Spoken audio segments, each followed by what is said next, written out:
Hai hai hai, hari ini kita akan belajar lagi mata pelajaran akuntansi yang di dalamnya yaitu akuntansi perusahaan jasa.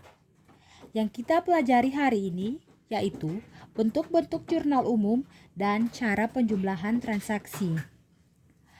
Apakah kalian sudah siap? Sini kita belajar bareng yuk.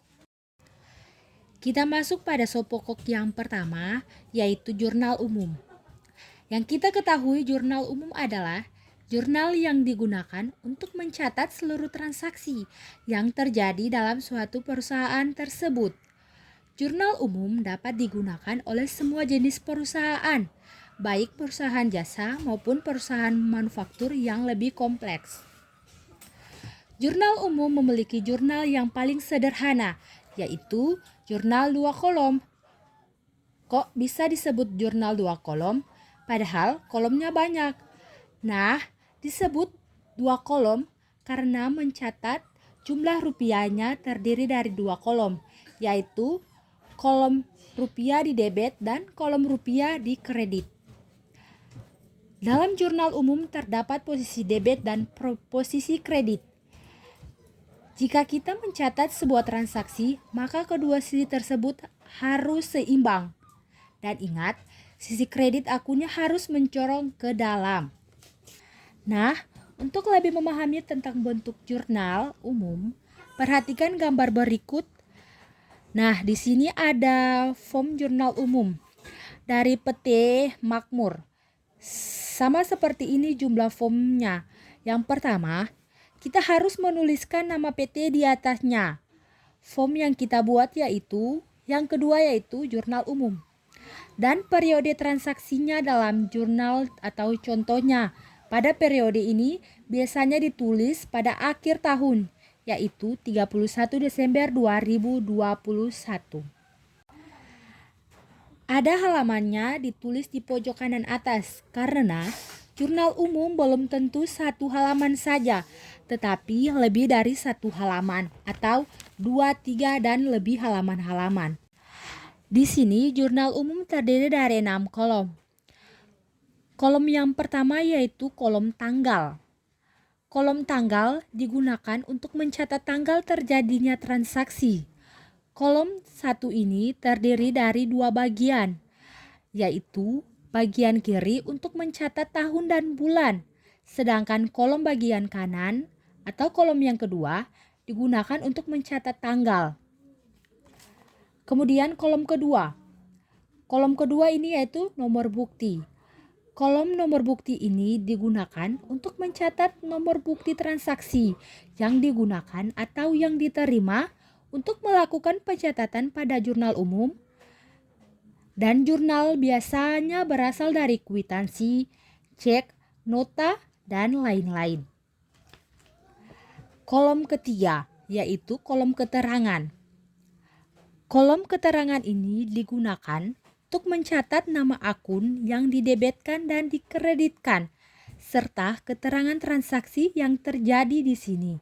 Untuk kolom debit dan berada di atasnya dan kolom kredit akan mencorong ke dalam. Kolom keempat yaitu kolom ref. Kolom ini biasanya digunakan untuk mencatat nomor akun yang dijurnalkan atau akun yang sedang terkait dengan transaksi tersebut. Kolom kelima yaitu kolom debit. Kolom ini biasanya digunakan untuk mencatat jumlah yang harus didebetkan dari akun yang telah dijurnalkan pada kolom keterangan. Kolom keenam yaitu kolom kredit.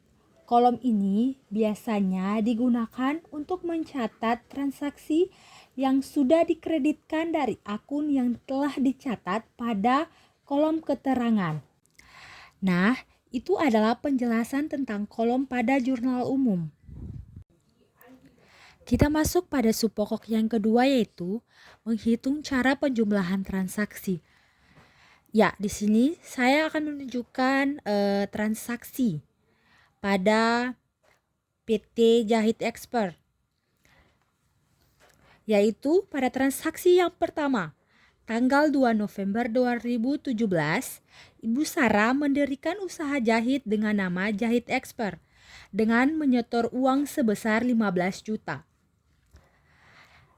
Untuk penyelesaiannya pada tanggal 2, dalam transaksi ini diketahui bahwa ada sejumlah uang berupa cash senilai 15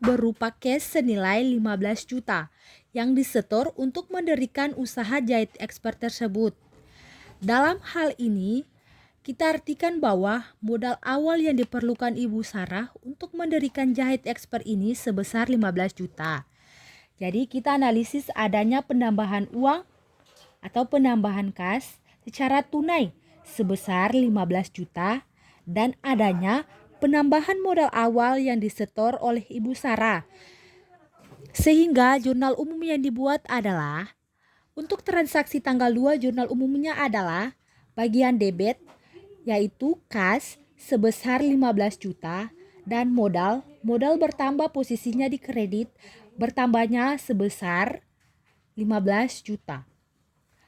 Kemudian tanggal 6 November 2017 dia beli peralatan sebesar 2 juta secara tunai. Untuk penyelesaian pada transaksi 6 November yang diketahui bahwa dari transaksi ini kita ketahui bahwa ada pembelian peralatan secara tunai sebesar 200.000. Pembelian peralatan ada dalam penambahan akun harta berupa peralatan sebesar 2 juta. Nah, karena pembelian secara tunai otomatis kas berkurang. Mengapa demikian? Karena telah digunakan untuk membeli peralatan sehingga uang yang ada dalam kas itu berkurang. Nah, jurnal untuk transaksi pada tanggal 6 November ini yaitu peralatan pada posisi debit sebesar 2 juta dan kas pada posisi kredit sebesar 2 juta. Kemudian pada tanggal 7 November 2017 dibeli perlengkapan secara kredit sebesar Rp350.000. Nah, untuk penyelesaian transaksi pada tanggal 7 November ini yaitu pembelian secara kredit. Hal ini berarti adanya penambahan akun perlengkapan. Maka adanya penambahan akun harta karena perlengkapan adalah bagian dari harta. Nah, kita ketahui perlengkapan ini dibeli secara kredit, sehingga yang dikredit adalah hutang. Mengapa hutang dikredit? Karena hutang bertambah pada posisi kredit. Untuk jurnal pada tanggal 7 November ini yaitu perlengkapan pada posisi kredit sebesar Rp350.000 dan hutang pada posisi kredit sebesar Rp350.000. Kemudian tanggal 10 November 2017 diterima uang atas pendapatan jasa jahit yang telah dikerjakan sebesar Rp500.000.